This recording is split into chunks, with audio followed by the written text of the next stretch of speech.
जंगल आहे आणि ते श्रापित आहे. तिथे एक असुर आहे. माझं पात्र म्हणजे जसं मी पात्र आहे तसंच पात्र आहे खरं तर. संपूर्ण महाराष्ट्रामध्ये खबर लोकांपर्यंत कळली आहे की असुरवन येतोय.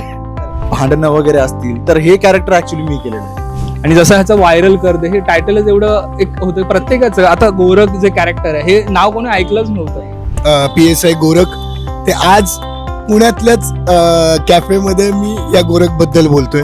पण एक्झॅक्टली ते म्युझिक वाजल्यानंतरच थोड्या आमच्या सेटवरतीच थोड्या दूर जाऊन तर एका बाईच्या अंगामध्ये आलं जे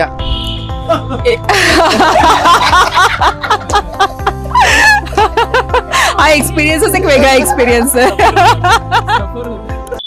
नमस्कार, मी साक्षी पांचा न्यूज अनकटच्या कलारंजन या विशेष भागात तुम्हा सर्वांचं अगदी मनपूर्वक स्वागत करते.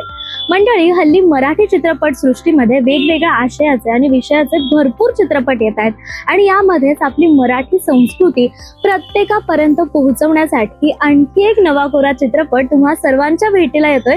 तो म्हणजे असुरवर. आणि या चित्रपटाची संपूर्ण स्टारकास्ट टीम आज आपल्या सोबत आहे. तुम्हा सर्वांचं खूप खूप स्वागत. थँक्यू. वाव, तुम्हा सर्वांच्या मध्ये बसून माझ्यामध्ये खूप जास्त एनर्जी आता भरलेली आहे आणि तुम्ही सगळे खूप सुंदर छान दिसताय. इतकं ट्रॅव्हल करून आलाय तरी तुमच्यामधली एनर्जी भारी एकदम. आणि ही जी स्माइल आहे ती आपण अख्खा व्हिडिओ अशीच कॉन्स्टंट ठेवूयात. तर सर्वप्रथम मला सचिन सर, जे या संपूर्ण चित्रपटाचे दिग्दर्शक आहेत, तुमच्याकडून जाणून घ्यायचं की ही संकल्पना काय आहे नक्की. असुरवन ह्या टायटलवरूनच कळलं असेल की एक जंगल आहे आणि ते श्रापित आहे. तिथे एक असुर आहे आणि त्या भोवतीच ही गोष्ट फिरते. एकतर ह्या गोष्टीची सुरुवात अशी झाली होती की एक स्वप्न, माझ्या वडिलांचं स्वप्न होतं की एक आपण ज्या वारली समाजातून येतोय तर तिथल्या गोष्टी येत नाहीयेत, तिकडच्या संस्कृती कोणी दाखवण्याचा प्रयत्नही केला नाही.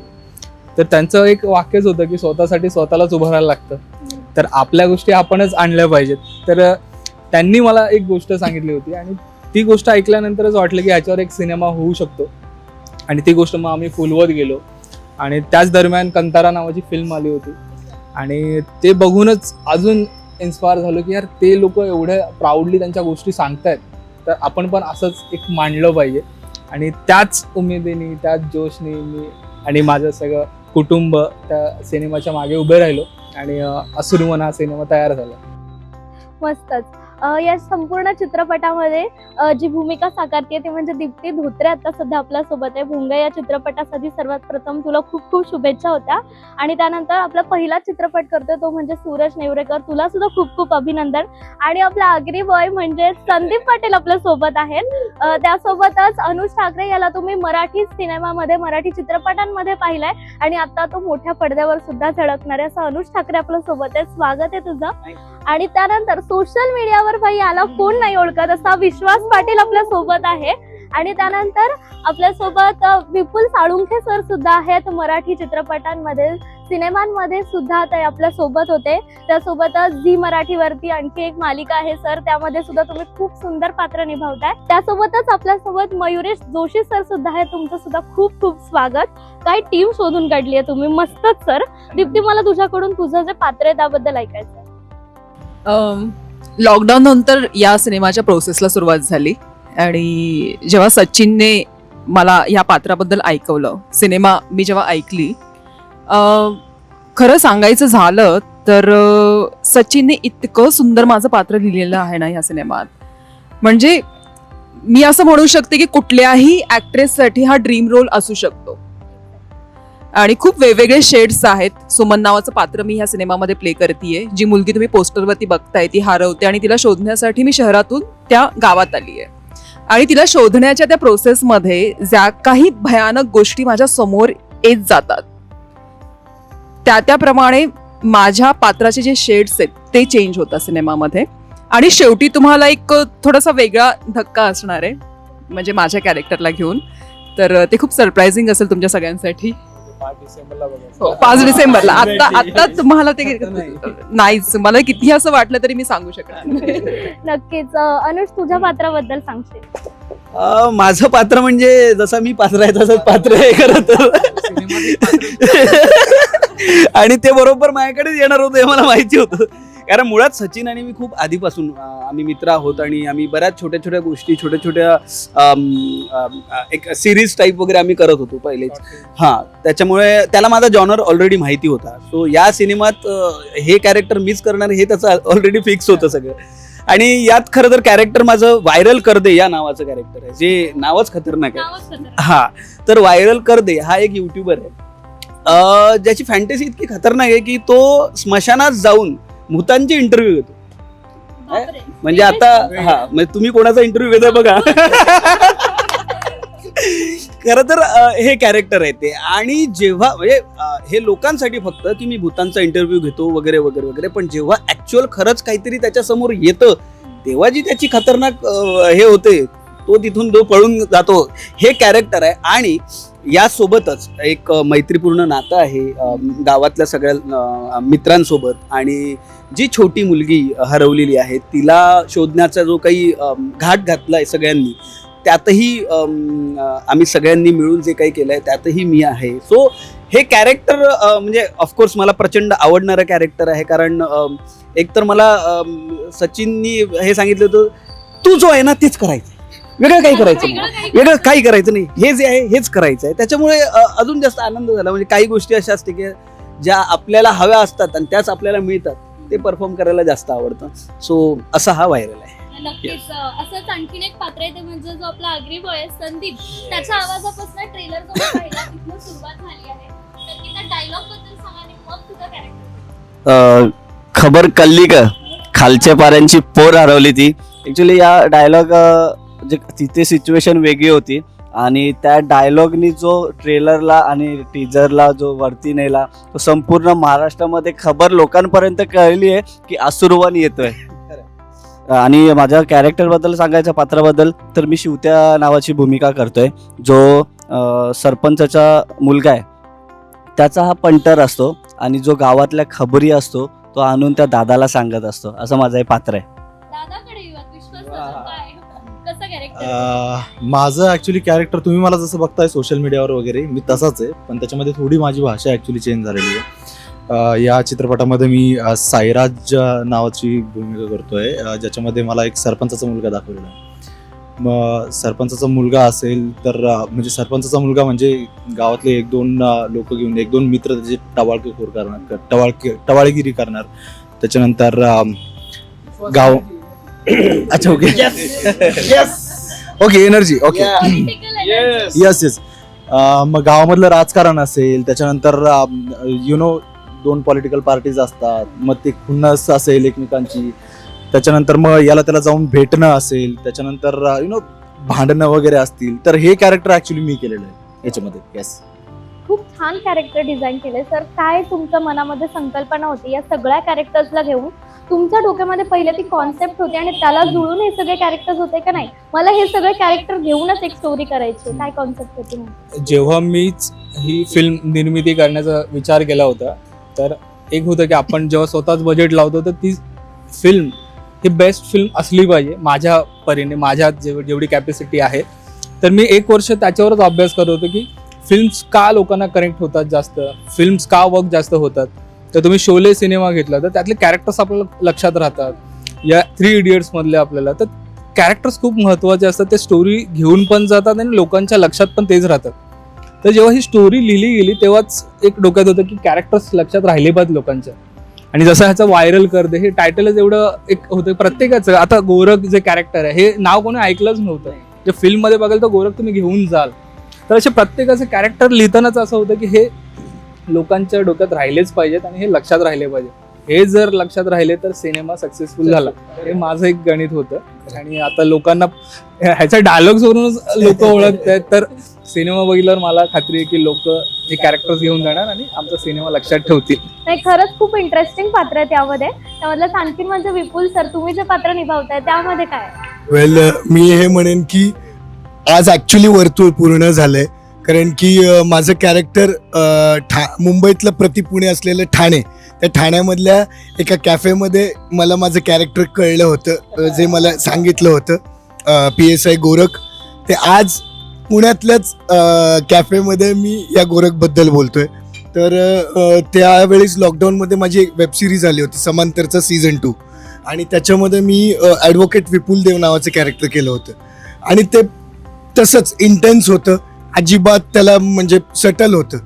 आणि मग मला ज्या वेळेला ती सिरीज सचिननी बघितल्यावर मला कॉल केला. तो म्हणाला की भाई मी एक फिल्म करतोय आणि त्या फिल्ममधलं इन्स्पेक्टरचं कॅरेक्टर तुला करायचं, ते सुद्धा तसंच इंटेन्स आहे.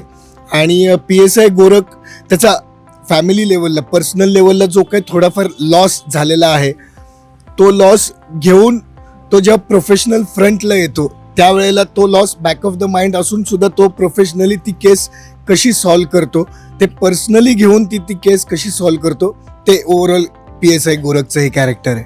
ओके, शोभतंय तुम्हाला त्या केस. त्यातला कोणता प्रसंग सांगू शकता ऍक्च्युअल लोकेशनवर शूट केला? म्हणजे त्यातला एक खूपच अंगावरती काटाळणारा एक असा प्रसंग आहे की एक कम्प्लिटली सीन लागलाय. त्या सीनमध्ये एक रवाचा एक आयोजन चालू आहे, एक समारंभ चालू आहे. एक आदिवासी काइंडमध्ये एक रवा एक भरतं. त्याच्यामध्ये सगळे मुखोटे वगैरे लावून आणि ते आपले तारपा वाजवतात. एकदम पारंपरिक त्यांचं एक हे असतं, सगळे इन्स्ट्रुमेंट असतात ते वाजत असतात. तर आम्ही पहिलेपासून तो एक्सपिरियन्स घेतला होता की हे तारपा म्युझिक कसं आहे, त्याच्यावरती आपण कसं करायचं आहे. पण एक्झॅक्टली ते म्युझिक वाजल्यानंतरच थोडं आमच्या सेटवरतीच थोड्या दूर जाऊन तर एका बाईच्या अंगामध्ये आलं जे तारपा म्युझिक ऐकून जे येतात. आणि तो एवढा डार्क सीन होता की कोणीतरी येऊन सांगितलं अरे तुमचा असा ओढाओढाचा सीन आहे आणि तुम्ही त्याला आव्हान करतात आहे. आणि तो तिकडनं एका बाईच्या अंगात आलं. म्हटलं अरे बाईच्या अंगात आलं. हा एक तर थांबवलं आम्ही शूट आणि पहिलं तिला कंट्रोल केलं आणि तिला कंट्रोल करता करता आम्ही हे पण बघतो अरे लाईट चाललाय म्हणून ठेवलं की काय जे आले ते लवकर निघ तिच्या अंगातून. आणि मग ते मॅनेज करत त्यांना ते शांत केलं आम्ही. मग तिकडचे जे भगत असतात तिकडे आदिवासी पाड्यांमध्ये देवाला खूप मानतात आणि मग देवाशी कनेक्टेड होण्यासाठी ते भगत असतात ज्यांना तांत्रिक विद्या येत असते. तर त्यांच्या थ्रू मग आम्ही ते केलं की ते शांत करतात. तर ते हे सगळं आता डोक्यावरून जाणार आहे पण ते तुम्हाला 5 डिसेंबरला कळेल. एक वेगळं वर्ल्डच आम्ही आणतोय की हे आधी कोणी बघितलं नव्हतं. सो आमचं एक अपेक्षा आहे की हे लोकांना आवडेल हे वर्ल्ड बघायला. खरंच आवडेल. आता पोस्टर वरती ते जे त्याच्या चेहऱ्यावर मुखवट आहे त्याच्या मागे काही स्टोरी आहे का, म्हणजे त्याचं काय? तर आता मगाशी म्हणाला की रवाळ नावाचा एक प्रकार होतो. तर तिकडे त्या रवाळमध्ये देवांचे मुखोटे घालून लोक नाचत असतात. बोहाडा म्हटलं जातं आमच्याकडे जव्हार साईडला या पालघर साईडला. तर तिकडे देवांचे 12 मुखोटे घातले जातात आणि प्रत्येकाला एक मान असतो. तो कोणी घालू नाही शकत ते मुकुट. त्या म्हणजे तुम्हाला वर्षभर एक एक एक बोलतात की तुम्हाला एखादी गोष्ट सोडावी लागते या पाळ करावे लागतात. तर ते वर्षभर तुम्ही केल्यानंतर एक सिद्धी तुम्हाला प्राप्त होते आणि तेव्हा तुम्ही हे घालू शकतात मास्क वगैरे. तर त्याच्यामागे तेच हा जो दिसतोय तुम्हाला वाघोबा दिसतोय, वाघोबा देव आहे हा आणि त्यालाच तिकडे फिरस्त्या म्हणतात की राखणदार. जसं कोकणात दशावतार फिल्ममध्ये जसं दाखवलं गेलं राखणदार, तसा हा वारली समाजामध्ये फिरस्त्या देव म्हणून आम्ही दाखवला आहे. तू खूपच सिरियस दिसतोय, तुझं कॅरेक्टर काय? ऍक्च्युली माझं कॅरेक्टर पण पिक्चरमध्ये थोडं सिरियसच आहे. कॅरेक्टरची गंमत अशी होती की पहिल्यांदा जेव्हा मला ब्रीफ मिळाली तेव्हा मला कळालं होतं की माझ्याकडे सुपर पॉवर आहेत. आणि जेव्हा सुपर पॉवर आहेत जेव्हा समजल्याच्यानंतर आपल्या समोर एक सुपर नॅशनल पॉवर असलेले सुपर हिरोज येतात. तर मी खूप एक्सायटेड होतो की आता मला काहीतरी सुपर पॉवर असं करायला मिळेल पहिल्याच पिक्चरमध्ये, असं वगैरे. पण म्हणून मग ही गोष्ट दादाच्याच गावातली असल्यामुळे तो बोलला होता की काही दिवस आता माझ्यासोबत राहावं लागेल. मग मी त्याच्या गावी गेलो. मला बोललं की ज्याच्याकडे सुपर पॉवर आहेत त्याला मी भेटवतो. तर मी त्यांना भेटलो. ते आपले सहजच येऊन बसले. मी म्हटलं यांमध्ये कसली सुपर पॉवर वगैरे.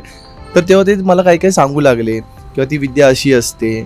आणि सगळ्यात महत्त्वाची म्हणजे ती निसर्गाची विद्या आहे, ती निसर्गाची सुपर पॉवर आहे. ती अशी कुठलीही असं स्पायडरमॅनसारखं किंवा क्रिससारखं अशी नसते सुपर पॉवर. तर मग मला एक गोष्ट कळली की हे कॅरेक्टर प्ले करण्यासाठी आपल्याला सुपर हिरो बनायचं नाही आहे, सुपरमॅन बनायचं आहे. म्हणजे एक माणूस बनायचा आहे ज्याच्या निसर्गाशी तो रूटली कनेक्टेड असेल. पण नंतर माझी सगळी एक्साइटमेंटच गेली की मला काय आता करायचंच नाही, कारण ज्याच्याकडे खूप सारं असतं त्याला खूप दाखवायची गरज नसते. तर ते तसं कॅरेक्टर आहे की त्याच्याकडे खूप सारं आहे बट ते त्याला दाखवायचं नाही. म्हणजे चित्रपटात पण तुम्ही बघाल तर ते कॅरेक्टर येतं, खूप शांत प्रकारे सगळ्या गोष्टी हँडल करतात. जसं की आता आमच्या माझ्यासोबत माझा मित्र अनुज आहे, म्हणजे व्हायरल आहे. म्हणजे ते हळूहळू आता तुम्हाला ते कळणार आहे. बट जसं की स्टार्टिंगपासून तुम्हाला कळेल की खूप लाऊड कॅरेक्टर आहेत सगळे. मग नंतर एक माझं पात्र इन होतं, मग ते एक वेगळ्या दिशेने ट्रॅव्हल करतं. तर असं काही असं पात्र आहे. म्हणजे भरपूर व्हेरिएशन्स आहेत या चित्रपटामध्ये. तुझा एक्सपिरियन्स काय होता या सगळ्यांसोबत काम करण्याचा?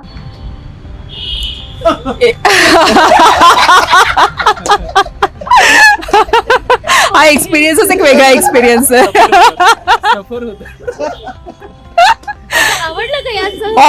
ऑब्विसली हे का हसतात माहितीये का? कारण हे सगळे एकमेकांना 1-1.5 वर्षापासून ओळखतात आणि 2 महिने आधीपासून ह्या सगळ्यांचं वर्कशॉप सुरू होतं आणि मी सर्वात शेवटी ह्या सगळ्या टीम मध्ये एंट्री झालेली माझी. म्हणजे तू समजू शकतेस की माझी डायरेक्ट सेटवरती एंट्री झाली आहे आणि डायरेक्ट सेटवरती जाऊन हाय हॅलो वगैरे झालेलं आहे. फक्त फोटोशूट एकदा आम्ही केलं होतं पण तिकडे काय असं फार काय नव्हतं. अनुजला मी आधीपासून ओळखते, बाकी सगळ्यांची माझी ओळख तिथे सेटवरतीच झाली. ऑब्व्हियसली सचिनला मी आधी भेटलेच होते. पण एक सांगू का, मी जेव्हा यांना भेटले तेव्हा म्हणजे सचिनशी जेव्हा माझं इंटरॅक्शन ह्या फिल्म निमित्ताने झालं आणि जेव्हा मी हा चित्रपट ऐकला त्याच्याकडून, तेव्हा एक गोष्ट कळली, म्हणजे त्यावेळी कळली होती की काहीतरी वेगळंच आपण एक अफलातून अशी कलाकृती घडवणार आहोत. आणि त्याचा जो बेस होता हा चित्रपट करण्यामागचा, जे स्टोरी होतं तो खूपच फर्म होता. म्हणजे जेव्हा आम्ही शूट करत होतो त्याला एक्झॅक्टली माहिती होतं की आम्ही काय शूट करतोय आणि आम्ही काय करतोय आणि काय करणार आहोत ते. त्याच्यामुळे ऑन सेट जे काय होतं, जी काही क्लिअरिटी होती सगळ्यांमध्ये, ते खूपच छान होतं. आणि ह्या सगळ्यांची जी बॉन्डिंग आहे ती ऑलरेडी खूपच चांगली होती आणि मी त्यामध्ये नवीन एंट्री केली होते. पण जी स्क्रिप्ट आहे किंवा जे सीन्स आहेत सगळ्यांना ऑलरेडी खूप चांगला त्यांचा सगळ्यांचा बेस वर्क होता. खूप प्रचंड मजा आली आणि सगळे खूप हार्ड वर्कर्स आहेत, मेहनती आहेत, करतात. छान मजा आली. तुझा एक्सपिरियन्स कसा होता? म्हणजे जेव्हा आपण एक मालिका करतो त्याचा सेट आणि एक चित्रपटाचा सेट, त्यामध्ये अशी धमाल टीम होती तुझ्यासोबत, मग तुझा एक्सपिरियन्स कसा नाही होता? म्हणजे जसं मालिका आणि फिल्म कम्प्लीट वेगळे आहे, दोन्हीही कम्प्लीट वेगळे आहे. आणि खरं तर मी तुला सांगतो की ही आमची टीम नाही तर फॅमिली आहे खरं तर. कारण सचिनच्या घरी आम्ही म्हणजे असं कितीतरी दिवस राहून या प्रोजेक्टवर काम केलेलं आहे. ह्या सगळ्या गोष्टी रात्री आम्ही जागून सगळ्या गोष्टी केलेल्या आहेत. आणि सगळ्यात महत्त्वाचं तर ज्या ठिकाणी आम्ही शूट केलं आहे त्या ठिकाणी रात्र, आणि या फिल्मचा कॉन्सेप्टच आहे की मोस्टली सगळं रात्रीच घडतंय. तर आम्ही रात्र शूट केलं आहे. आणि काही मजा तर इतक्या छान आहे. मला अजून एक आठवते मजा, आम्ही त्या मुलीला शोधायला सगळेजण एका डोंगरावर होतो, काळाकुट्ट अंधार सगळ्या ठिकाणी. तिथून आम्हाला एंट्री, मशाली आमच्या हातात. पण आता काय करायचं, थोडंसं तिकडे वेळ आहे. मग एकाने आम्ही ॲप डाउनलोड केला, घोस्ट सर्चिंगवाला, तो घोस्ट सर्चिंगवाला. आणि हे इकडे ग्रीन डॉट दिसतो, इथं आहे. मग त्याचं सगळं निघतं, हा याचं नाव थॉमस आहे, हा याने सुसाईड केलेलं आहे, या पीटर वगैरे असं. आणि ह्या सगळ्या धमाल करत हा आम्ही सिनेमा कंप्लीट केला. आणि खरंच सांगतो, या सिनेमामध्ये आमची धमाल मस्ती मजा तर बघायला मिळणारच आहे. पण ना खरा ऑडियन्सला बघताना एक गोष्ट नक्कीच जाणवणार की या पोरांनी मेहनत किती केली आहे. कारण एका म्हणजे जिथून सिनेमा सुरू होतो, ज्या लेवलपासून सुरू होतो आणि ज्या लेवलला जातो, हा सिनेमा बघताना तुम्हाला कळेल की कुठल्या लेवलला फिरलाय सिनेमा. त्याच्यामुळे म्हणजे तेच आहे, आव्हानच आहे सगळ्यांना की सो सांगायचा मुद्दा हा आहे की आहे ना, हे असे विषय येणं खूप गरजेचं आहे. कारण की प्रत्येक वेळेला प्रेक्षकांची तीच एक म्हणजे म्हणतात कंप्लेंट असते की आहे ना, आम्हाला काहीतरी नवीन दाखवा आम्ही ते बघू, आम्हाला काहीतरी नवीन दाखवा आम्ही ते बघू. तर आम्ही हा जो प्रयत्न केलेला आहे, सगळे नवीन आहेत, नवीन चेहरे आहेत, जे उद्या आणखी प्रोफेशनल लेवलवरती अजून चांगलं काम करणारे आहेत. सो ह्या सगळ्या बोलतात ना की नये है पर छावे, असं येते. तर या सगळ्यांनी मिळून आहे ना खूप प्रामाणिकपणे काम केलेलं आहे. म्हणजे कुठलेही हेवे दावे, कुठलेही इगो प्रॉब्लेम्स किंवा काहीही नसताना सगळं बाजूला ठेवून आम्ही खूप प्रामाणिकपणे फक्त क्राफ्टवरती काम केलेलं, फक्त फिल्मच्या प्रोसेसवर काम केलेलं आहे. आणि आम्ही प्रत्येक प्रोसेस एन्जॉय केलेली. म्हणजे उगाच असं टँट्रम्स कोणीच नाही दाखवले की मला ज्यूसच नाही आला, मला सकाळी 1 डझन अंडी पाहिजे असतात मग ते पण नाही आली, किंवा अमुक नाही आलं, टँट्रम कुणीच दाखवलं नाही. त्याच्यामुळे ॲब्सोल्युटली. त्यामुळे काय होतं की जेव्हा एखादी फॅमिली एखाद्या पर्टिक्युलर मोटिव्हसाठी एकत्र येते आणि ते मोटिव्ह साध्य होतं ना, ते मोटिव्ह साध्य होणारं मोटिव्ह म्हणजे असुरवन फिल्म आहे, असं मी म्हणेन. जसं की सचिन सरांनी आता सांगितलं, तुम्ही सगळे तिथे राहिलात, तर विश्व तुझं पुण्यापासून तिथे जाऊन जे शिफ्ट होतं तिथे राहणं आणि तिथं तुझा एक्सपिरियन्स कसा होता? तेवढाच नाही ऍक्च्युली प्रचंड प्रचंड मोठा एक्सपिरियन्स आहे. नाही हे म्हणजे लोक 1 महिन्याच होते, हा वर्षभर होता. नाही ऍक्च्युली वर्षभर होतो. जेव्हा ऍक्च्युली मी मुंबईला गेलेलो, शिफ्ट झालेलो ऍक्च्युली ऑडिशन्स वगैरे देण्यासाठी. मी प्रचंड ऑडिशन्स वगैरे दिली आणि वाया मग आमची ओळखही झाली. मग लाईक चित्रपटामध्ये सिलेक्शन होणं असेल किंवा मग दुसऱ्या गोष्टी असेल. व्हर्टिकल स्क्रीनपासून हॉरिझॉन्टल स्क्रीनपर्यंत माझा प्रवास प्रचंड मोठा होता.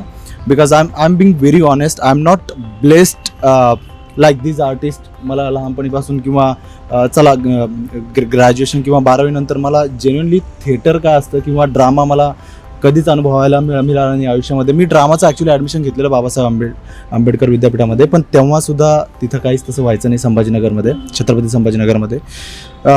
बट इथं आल्यानंतर मी आजही सूरजला विचारतो, मी यांना विचारतो की बाबा एकांकिका काय, नाटक काय. मी माझ्या आयुष्यातलं पहिलं नाटक आत्ता काल बघितलं. त्याच्यामुळे मला या गोष्टींची प्रचंड क्युरिओसिटी आहे. आणि राहिली गोष्ट या सिनेमाच्या एक्सपिरियन्सची, तर मी गावाकडचंच आणि ते वातावरण तिथलं गावाकडचं होतं. त्याच्यामुळे मला ते मर्ज करायला किंवा मॅनेज करायला एवढं अवघड नाही गेलं. बट मला प्रचंड गोष्टी शिकण्यासाठी मिळाल्या. जसं की सरांनी आता सांगितलं की मी एक महिना नाही, एक वर्ष त्यांच्यासोबत होतो. तिथून मला शिकण्यासाठी प्रचंड गोष्टी मिळाल्या. मी ॲक्च्युली बोलण्यापासून ते तुमच्या फेशियल एक्सप्रेशनवर काम करण्यापर्यंत खूप मला स्वतःला काम करावं लागलं. कारण मी अगोदर सांगितलं की मी थिएटर वगैरे मी अगोदरपासून केलेलेच नाही आहे, ड्रामाही केलेलं नाही आहे. त्याच्यामुळे भाषेपासून मला सगळ्याच गोष्टींवर काम करावं लागलं. मग ॲक्च्युली ह्या चित्रपटामध्ये काम करण्यासाठी मला भाषेवर जास्त काम करावं लागलं. कारण असुरवन म्हटल्यानंतर ही स्टोरी होती सचिन सरांच्या गावाकडची आणि मराठवाड्याची भाषा आणि इथली भाषा प्रचंड वेगळी होती. ॲक्च्युली मराठवाड्यातली भाषा सोडून मी पुण्यामध्ये आलो, पुण्यातली भाषा शिकली. त्याच्यानंतर मग तिकडे ठाण्याला आलो, ठाण्याकडची वेगळीच भाषा. म्हणजे आमची भाषा कशी आहे, कुठं जाऊ राहिला, काय करू राहिला, आंगडं इजार, आणि यांची भाषा प्रचंडच वेगळी. मग त्याच्यामध्ये एक डायलॉग झाला पाहिजे, एक तो पाटीलवाला. अच्छा, चित्रपटामधला का? हा, पाटील. पाटीलवाला का? बरं, पाटील कधी घाबरत नसतात. एक डायलॉग बोलतो. एक गोष्ट कायम लक्षात ठेवायची की पाटील कधी घाबरत नसतात. आणि दुसरी गोष्ट याच्यातलं एका दुसऱ्या डायलॉगची पण खूप छान किस्सा आहे. म्हणजे सगळ्याच डायलॉगची मी म्हणजे सगळी जी रायटिंग केलेली त्या रायटिंगचीच ज्यांना जे सुचलंय ना किंवा जे सूट झालंय तेच त्यांनी घेतलंय. आता मी माहितीये का, मला तेव्हा इन्फ्लुएन्स जरा जास्तच इंग्लिशचा होता. तेव्हा मी इंग्लिशचेच जास्त वर्ड यूज करायचो. तेव्हा एक वर्ड होता मी जो खूप यूज केलेला, इज इट, आणि भाई तो त्यांनीच उचलला, तोच वर्ड उचलून घेतला. आणि त्याला त्यांनी मॅनिप्युलेशन असं केलं की समजा तुम्हाला एखादा प्रश्न विचार प्रश्न, तुला चित्रपटात काम करून कसं वाटलं? किंवा मग तू काहीही विचारलं किंवा काहीही झालं त्याच्यामध्ये मी एकच शब्द यूज करतो, इजिट. तर तो इजिटला आम्ही इजिट केलं. इजिप्त. तर खूप असुरवनचे खूप जास्त एक्सपिरियन्सेस आहेत आमचे असे. वा, मस्तच. आता संदीपचं तर म्हणायचं त्याच्याकडचं तर काही जुळलं नाहीये संस्कृतीसोबत आणि ते सगळे पडद्यावर घेऊन येतात. हो. तर त्यासाठी तुझ्या जे जवळचे लोक आहेत ते तुझ्यापेक्षा जास्त एक्सायटेड आहेत. नाही, मला आता ज्यांचे पण फोन येतात ना, आम्हाला खबर कळली. 5 तारखेची म्हणजे प्रत्येक, मी जिम मध्ये गेलो तरी भाई खबर कळली, लग्नात गेलो तरी खबर कळली. म्हणजे ही खबर एवढ्या महाराष्ट्रात कळली आहे. कळली. नाही खूप म्हणजे दादाने जेव्हा तो डायलॉग दिला आणि म्हणजे वाटलंही नव्हतं की तो डायलॉग कुठल्या लेवलला जाईल आणि कसं जाईल. पण दादासाठी म्हणजे, आणि दादानी परफेक्ट आम्हाला कॅरेक्टर दिलंय आणि दादानी आम्हाला सांगितलं की तुला हे कॅरेक्टर करायचं आहे. भाषेच्या बद्दल होतं माहीत, पण दादाने आमच्याकडनं जे वर्किंग करून घेतलंय, आम्हाला जे सेटवर आणि म्हणजे वर्कशॉपमध्ये जे आम्हाला सांगितलं ना, त्याच्यात खूप आणि अजून त्याची जी मेहनत घेतली आहे दादाने आमच्यावर, ती आता 5 डिसेंबरला तुम्हाला दिसणारच आहे. मला याच गोष्टीवर एक कंटिन्यू करायचं आहे. मग मला असं खूप जास्त इच्छा आहे हे सांगायची की दिग्दर्शक कसा असावा तर असा असावा. त्याचं कारण तुम्हाला सांगतो की जेव्हा एखादा दिग्दर्शक हा लेखक असतो त्याला त्याची कहाणी पूर्ण त्यांनी रचलेली असते, पण घोळ कुठं होतो की कलाकारांना निवडण्यात कधी कधी घोळ होतो. पण सचिनचं झालं असं आहे ना की त्याने कलाकारच असे निवडलेत की ज्यांचं कॅलिबर त्याला माहिती आहे की या कॅरेक्टरसाठी आहे. तर त्यांनी प्रत्येक जे कॅरेक्टर निवडलेत ना ते मला माहिती आहे कुठून कुठून शोधून आणलेत आणि कसे काय सगळे जमवलेत आणि परफेक्ट कॅरेक्टर ज्याला मिळालं ते परफेक्ट सूट होणारं कॅरेक्टर त्याच्याकडून आलेलं आहे. सो म्हणून मला असं वाटतं की त्याचा फक्त स्क्रिप्टवर किंवा स्टोरीवरच अभ्यास नव्हता तर त्याचा त्या प्रत्येक कॅरेक्टरवर पण अभ्यास होता. फक्त कॅरेक्टरवर नाही तर कॅरेक्टर जो करणार आहे ना त्यांच्यावर पण अभ्यास. आज त्याच कॅरेक्टरमुळे ना मला एक कमर्शियल नाटक मिळालं, मातीमाय. एक नेहमी सगळंच आम्ही एवढे आता पॉडकास्ट केले, इंटरव्ह्यू केले, तिथे एकच प्रश्न होता की तू सगळे नवीन चेहरे आहेत. तर वर्कशॉपमध्ये मी ह्यांना तेच बोललो होतो, सगळे माझे नवीन, आता अनुज तेव्हा सिरियल्स वगैरे करत होता पण सगळे नवीन जे आर्टिस्ट माझे दिसतात स्क्रीनवर, तर त्यांना मी एकच बोललो होतो की तुम्ही ते डोक्यातून काढा, तुम्ही ही तुमची पहिली फिल्म आहे, तुम्ही माझ्यासाठी स्टार आहात आणि स्टार सारखंच परफॉर्मन्स करायचं आणि ते स्क्रीनवर दिसतंय. असं तुम्ही फिल्म बघताना असं वाटणारच ना ही फर्स्ट फिल्म आहे ह्याची, एवढी मला गॅरंटी. आणि मी त्यासाठी आता हेच की तू जो प्रश्न विचारतो तुला कसं वाटतं की ना मला ना फील करूच दिलं नाही या माणसाने की माझी पहिली फिल्म आहे. कारण फिल्म झाली त्याच्यानंतर प्रमोशनला फिरतोय तर घरात रात्री झोपायला देण्यापासून ते गाडीतनं फिरवण्यापासून हे एका न्यू कमर्सला नाही मिळत. मी बघितलं आहे का न्यू कमर्ससोबत करताना तर मला कधी फील झालंच नाही. मी जसा हा बोलला होता मला आठवते जेव्हा पहिल्यांदा माझी रीडिंग झाली होती, तू नवीन नाही आहेस, तू केले 100 फिल्म समजायचं आणि काम करायचं. त्यामुळे आम्हाला असं कधी दडपणच नाही की आम्ही पहिली फिल्म करतोय किंवा आमचं नवीन काम आहे. आम्ही स्टार आहोत आणि आमचा स्टार मेकर आहे, त्यामुळे आम्हाला माहिती आहे की आम्ही जे केलं. आणि त्याचं असंच आहे ना की म्हणजे आपल्याला तिथपर्यंत पोहोचायचं आहे काही करून. मग तुम्ही जर बोट पकडून येत असाल माझ्यासोबत तर ठीक, नाही तर फरफडत घेऊन नाही ना.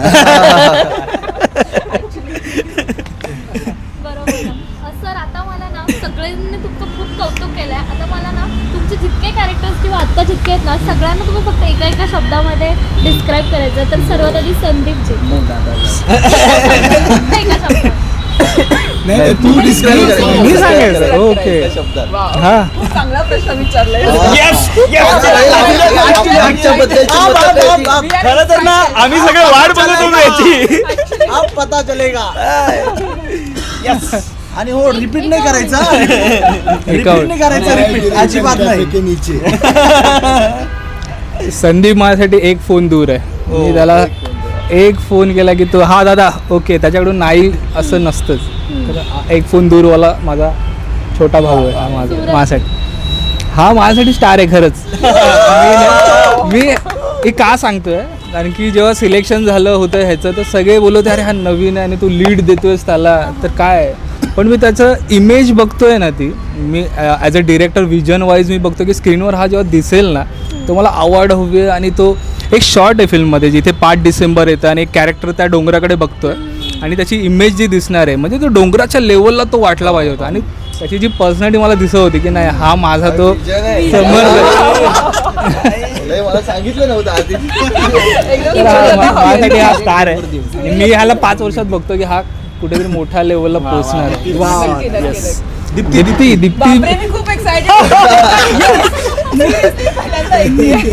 दीप्ती आमच्यासाठी हिरोईन आहे. तिला आम्ही हिरोईन सारखं ट्रीट केलं. हिरोईन एक बोलतो ना सेटवर हिरोईन सारखीच की तिला आम्ही वेळ देत होतो आणि कॅरेक्टर पण तिचा तसाच होता. ते सगळे बोलतात की ती शांत होती हे होती पण तो कॅरेक्टर पण तसाच होता आणि मी तिला त्याच्यात राहू दिलं. तिचा चुलबुली वगैरे कॅरेक्टर असतं तर मी तिला ओढून घेऊन आलो असतं की नाही ह्या ग्रुपमध्ये बस, पण तिचा कॅरेक्टरच होता शांत हे. तर आमच्यासाठी ती हिरोईन आहे आणि ते फिल्ममध्ये हिरोईन सारखी दिसले. सगळे मला खूप जपतात. कधीच त्रास नाही दिला आम्ही, कधीच त्रास नाही दिला आम्ही. तुला हे पाहिजे हे घे, हो मग आम्ही सगळं द्यायचं तुला. तुला हे पाहिजे हे घे, आमच्या ह्याच्यातलंही घे. आम्ही त्रास नाही दिला.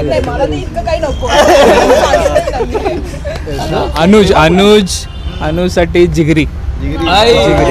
कारण अनुजचं काय झालेलं की अनुज ज्या कॅरेक्टरसाठी कास्ट झाला त्याचं सिलेक्शन खूप लेट झालं. कारण की हा कॅरेक्टर माझ्यासाठी खूप इम्पॉर्टंट होता. का ते सांगतो कारण की फिल्म खूप सिरियस आहे. तर मला असं कॅरेक्टर हवं होतं की नाही फिल्म लाईट करेल या मजा फन एलिमेंट आणेल. तर आमचं चालू होतं की कोण करेल आणि ते बोलतात ना की आपल्या जवळची व्यक्ती अशी बाजूला असते आणि आपण इकडे तिकडे शोधत असतो. तर हा येतो की माझा जिगरी, मला कोणताही कॅरेक्टर नाही ते अनुज पाहिजे आणि त्याला फोन करणं, तर तो जिगरी विश्वास पाटील माझ्यासाठी तर तो छोटा भाऊ आहे भाई. तो घरचा माणूस आहे. आपला माणूस कारण की तो मगाशी म्हणाला की त्याने व्हर्टिकल पासून हॉरिझॉन्टल हे केलंय. हे बोलायला खूप सोपं आहे आणि मी त्याच्यावर एक वर्ष मी मेहनत केली असं मी बोलतोय, पण त्यांनी पण तर 1 वर्ष दिले माझ्यासाठी. हे कोण देणार होतं का? कारण की त्याचे ऑलरेडी तेव्हा 1 मिलियन काहीतरी फॉलोअर्स होते. टिकटॉक, इंस्टाग्रामवर 2 लाखाच्या वरती हे होते आणि ते सगळं कट करून त्याला माहिती आहे मी वर्ष साईडला झालो. आणि सोशल मीडिया असं आहे की तुम्ही महिनाभर जरी दिसला नाही तर तुम्ही आऊट होता, विसरून जातात. तर हा माणूस माझ्यासाठी वर्षभर साईडला होऊन त्या कॅरेक्टरवर काम करतोय. तर हे कोण करतं? आपला माणूस करतो भाई, आपला माणूस. विपुल भाई एकतर ना इंडस्ट्रीमध्ये ना खूप कमी तारीफ करणारी माणसं असतात आणि फोन करून तारीफ करणारी खूप कमी माणसं असतात. तर मी व्हिडिओ पॅलेससाठी गाणं केलं होतं, जो आमच्या फिल्ममध्ये सचिन चांदवडे आहे. तर त्याच्यासोबत एक गाणं केलं होतं आणि ते गाणं बघितलं त्याने आणि फोन केला की अरे सचा तुझं गाणं खूप आवडलं यार. ते गाणं खूप आवडल्यापेक्षा ना कोणीतरी फोन केला गाणं माझं काम बघू. ते मला खूप वाटलं की ये असा एक मित्र असावा आपल्या फ्रेंड लिस्टमध्ये. तर तो भाई विपुल आहे माझ्यासाठी. की मी त्याला म्हणत तो बोलला ना की एक फोन मी त्याच्यासाठी केला. तर मी एक लक्षात ठेवलेलं की की अशी माणसं आपल्या आयुष्यात असावी की जी आपल्यासाठी उभी राहिली होती. तर त्यांच्यासाठी कधीतरी आपण उभं राहिलंच पाहिजे. तर त्या विपुल माझ्यासाठी तो आहे. आणि मयुरेश भाई तर आता काय बोलू, आता आपला माणूस 2 आहे तो. कारण का सांगतोय की ह्याने कॅरेक्टर पण केलं आहे आणि मागच्या मागे धावपळ जी प्रोडक्शनला लागते, कारण की आमची टीम खूप छोटी होती. स्क्रीनवर दिसतात खूप जण की 70-80 कॅरेक्टर्स दिसतात, पण मागची जी टीम होती ती छोटी होती. म्हणजे किती 15-20 जण फक्त आम्ही बॅकएंडला काम करत होतो. त्याच्यातला हा होता. म्हणजे हा सीन संपला की हा मागे येणार, डिरेक्शन टीममध्ये, साऊंडमध्ये मला मदत करतोय. सो हे सगळीच एक तर फॅमिली आहे माझी आणि ह्यांच्यामुळेच तर फिल्म ही कम्प्लीट झाली.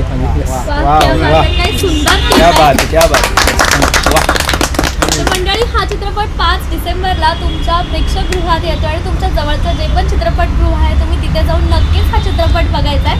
सगळ्यांकडून फक्त एक कारण द्या की तुम्ही हा चित्रपट का बघायला हवा. संदीपजी.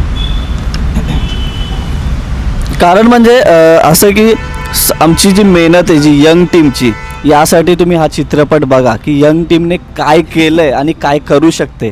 यासाठी तुम्ही 5 डिसेंबरला नक्की बघा चित्रपट. मी नेहमीच हे म्हणतो की एका तरुण कलाकारांनी, तरुण दिग्दर्शकांनी मातीतला सिनेमा बनवलेला आहे आणि त्यांचे आजचे विचार हे कसे चित्रपटगृहात दिसतील यासाठी हा चित्रपट नक्की बघितला पाहिजे.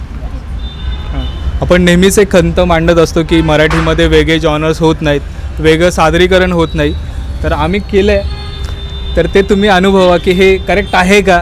कारण की आमचं पण एक खंत होते की यार होत नाही आहे तर कोण करणार. तर आपणच पुढं आलं पाहिजे, तरुण एनर्जीच असली पाहिजे. तर आम्ही तरुण सगळे एकत्र येऊन एक फिल्म केली असुरवन. तुम्हाला नक्की आवडेल, कारण की ही थिएटरसाठी बनवलेली फिल्म आहे. हा एक्सपिरियन्स तुम्ही थिएटरमध्येच घ्यायला पाहिजे. त्यासाठी तुम्ही 5 डिसेंबरला थिएटरमध्येच बघायचा आहे असुरवन. हा सिनेमा म्हणजे मातीतल्या संस्कृतीचं एक रॉ दर्शन असणार आहे तुम्हाला. फक्त व्हिज्युअलीच नाही तर ऑडिओ सुद्धा तुम्हाला तेवढंच एक्सायटेड करणार आहे. कारण याच्यात तुम्ही पहिल्यांदा वारली समाजात जे इन्स्ट्रुमेंट किंवा जे म्युझिक वाजवलं जातं ते तुम्हाला अनुभवायला मिळणार आहे. झालं ना सगळं. नाही, मी म्हणतो की प्रेक्षकांनी हा सिनेमा बघायला पाहिजे. त्याचं कारण फक्त आहे अनुभव. तुम्हाला अनुभव घ्यायचा आहे, त्यासाठी हा सिनेमा बघायचा आहे. त्यामुळं अनुभव घ्यायला नक्की हा सिनेमा बघा.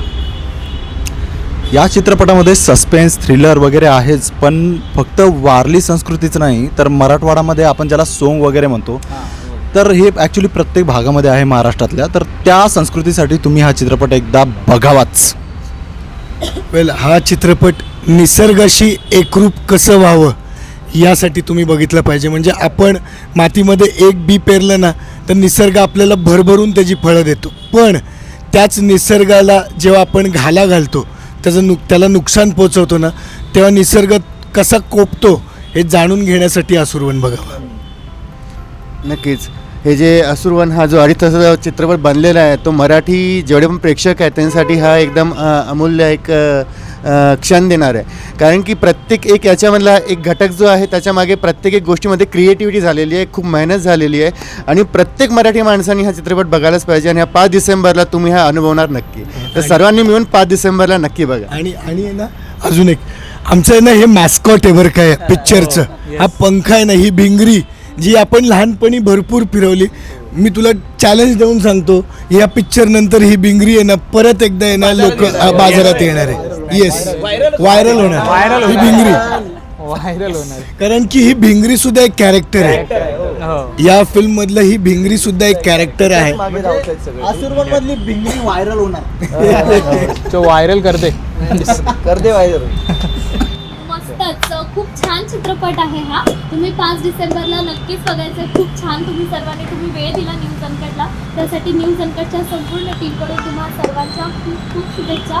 तुमचा चित्रपट येतोय त्यासाठी सुद्धा आणि all the best. Thank you so much. धन्यवाद.